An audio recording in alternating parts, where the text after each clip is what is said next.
So yung mga kaibigan, gawa lang po ako ng short video.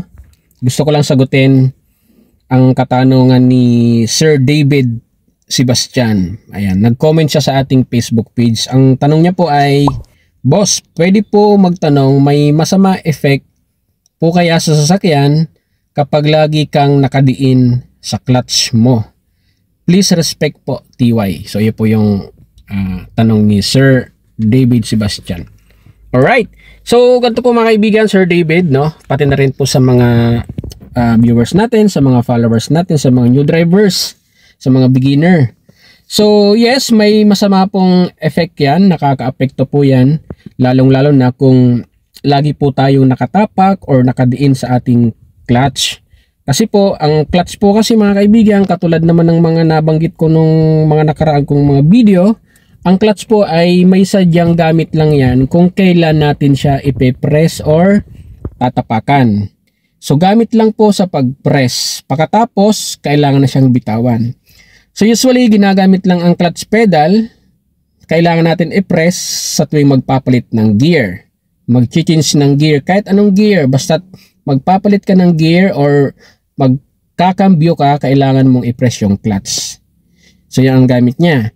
Pangalawa, syempre sa pag-start ng engine. Yan. Sa mga sasakyan ngayon, yun na po yung tinatawag na clutch starting. So yan, at the same time, pag titigil, yan, kung intention mong mag-stop, so ipe-press mo yung clutch. Yun lamang po mga kaibigan. Actually, tatlo lang po ang lagi kong tinuturo dyan. So sa tuwing gagamitin natin yung clutch, dapat mayroong dahilan. Kung wala pong dahilan, doon po nagkakaroon ng bad effect. So ano ba yung mga nagiging epekto niyan? So hindi po ako expert mechanic, pero ako po ay may idea. May idea po ako. Ngayon, pag matagal po tayo nakapress sa clutch pedal, so possible na pwedeng maagang masira yung components niyan dyan sa clutch system. So meron yung napupudpod yung clutch disc, yan, pwedeng masunog. Kasi po sa tagal nagpakakapress niyan, yung clutch po ay nagkakaroon po yan ng contact, no, sa flywheel. So nagkakaroon ng pag-grind. So pwede po siyang ma-damage. At the same time, kapag lagi po tayo nakadiin sa clutch, so para po siyang naka-neutral. So may chance po na mawala po kayo sa control, lalong-lalo na po kung mga pababa, tapos nakadiin po kayo ng clutch. So malaki po yung posibilidad na mawala po kayo sa control. So accident po ang mangyayari.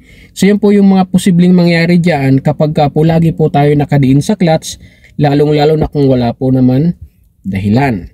Kung titignan po kasi natin mga kaibigan, ang mga components po ng clutch, actually nandiyan po yan sa may malapit sa engine, malapit sa transmission.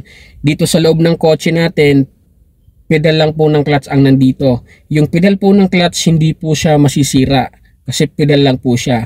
Ang actually na masisira po talaga dyan, yung nadoon sa pinakang components ng clutch natin dyan sa malapit sa flywheel, malapit sa transmission. Buong components po ng clutch, so yun po mayroon pong madadamage dyan. So kaya iwasan po natin na lagi pong nakadiin or nakatapak sa clutch kung wala naman pong dahilan.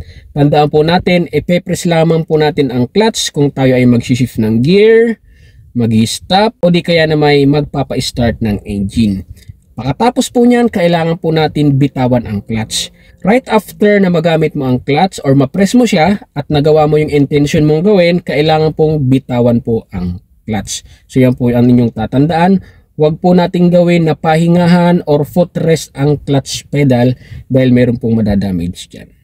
Kagaya ng sinabi ko, hindi po ako expert mechanic, pero may idea po ako na maaaring may masamang maging epekto yan sa clutch system or mga components dyan.